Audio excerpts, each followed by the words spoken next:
Hey guys, welcome back to Top 10 Gaming. Today I've got a very special guest with me, a familiar face you guys might likely recognize from Top 10 Nerd, Roya Destroya. What's up, Roya? I am so happy to be here today, venturing over from my little nerd corner at Top 10 Nerd into a pretty equally nerdy corner. Yeah. There we go. Alright, well we're going to be talking about the top 10 rarest video games today. You excited? I'm so excited. Okay. Let's do it. Alright.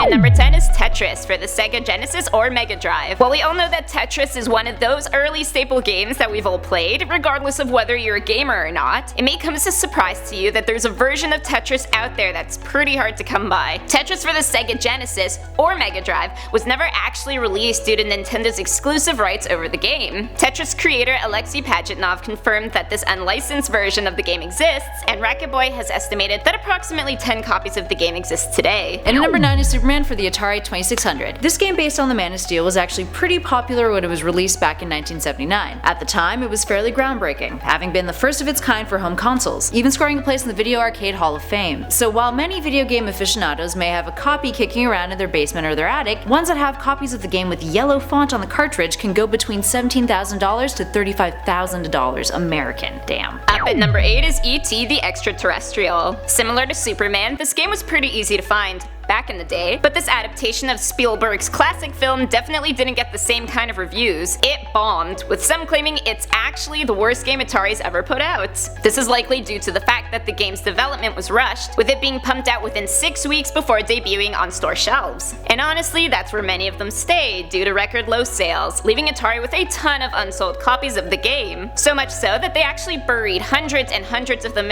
in a desert in New Mexico back in 1983, with other unsold stock. Which was a myth up until 2014 when a documentary crew dug them up. Ironically, because of their disposal strategy, it's actually made E.T. one of the rarest games, and the ones that were buried were auctioned off for about $1,500 apiece. Up next at number 7 is Red Sea Crossing. Getting a little biblical at this number, let's take a look at the Atari 2600's Red Sea Crossing. Red Sea Crossing is a game that's based on, you guessed it, Moses crossing the Red Sea, having to dodge the likes of sea creatures and Egyptians. It was initially developed for the niche market of Christian households, and only a few hundred copies of the game were actually made, available only through mail order. Creator Steve Sachs says that he had no idea where the other remaining copies of the game are, or if they were destroyed, making one that was found at a garage sale for 50 cents now worth over $10,000, and another copy found afterwards for about $13,000. And number 6 is Air Raid. Air Raid was considered to be an odd game prior to 2010. Many collectors didn't know much about it, and it didn't come with an instruction manual, so owners of the game didn't have a box for it, so details were really slim. There were only 12 copies at the time, until a man named Tanner Sandlin, who had read an article on the game, recognized that he owned a copy of it too,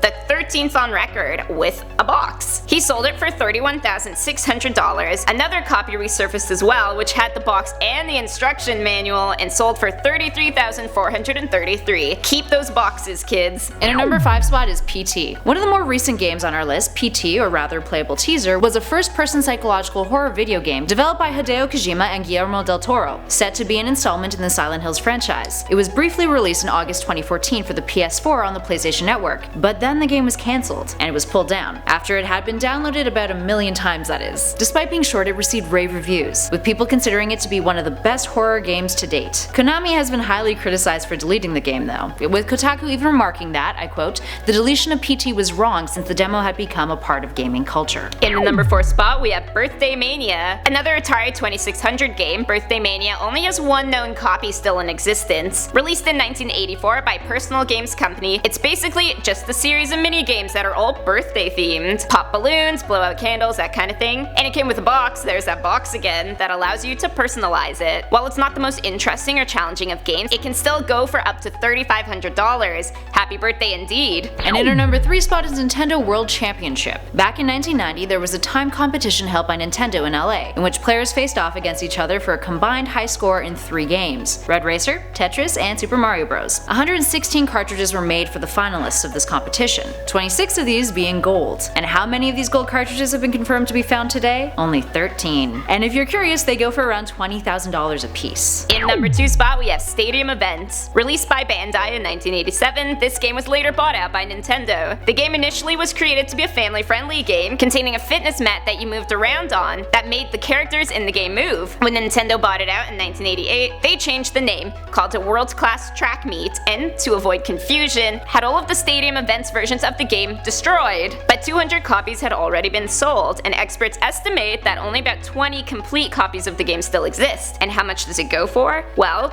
depending on the condition of the game, between $2,600 and $41,300, and $10,000 for just the box alone. There's that box again. And finally, in our number 1 spot is Gamma Attack for the Atari 2600. Another game that was never actually released, Gamma Attack is infamous for being, arguably, the rarest game ever made. This is because there's literally only one copy of it out there, and it's owned by collector Anthony DiNardo. Once believed to be a myth, it was created by a company called Gamma Nation, and it was the one and only game that they had ever developed. Plus, this particular cartridge has previously been on sale for $500,000 prior to being owned by DiNardo. Impressive. Damn, talk about a pricey list, and lots of boxes. I kinda wanna go hunting now though. I wanna go to a bunch of vintage stores and be like, I wonder if this is gonna Find be those lots of money. games, right? Pop that I on know. eBay, make some hard cold cash. Might have to buy an Atari so that I can play the worst game ever. Yeah, I kinda wanna play 18 now too. Well, anyways, thank you so much for having me today. Thank you for hanging out. Once you guys are done watching this video, maybe watch 15 more, and then hop over to Top 10 Nerd and check out some of our videos. You can find me and Kelly there. Yeah, and don't forget to hit those like and subscribe buttons on your way out. We'll catch you guys in the next one. See ya.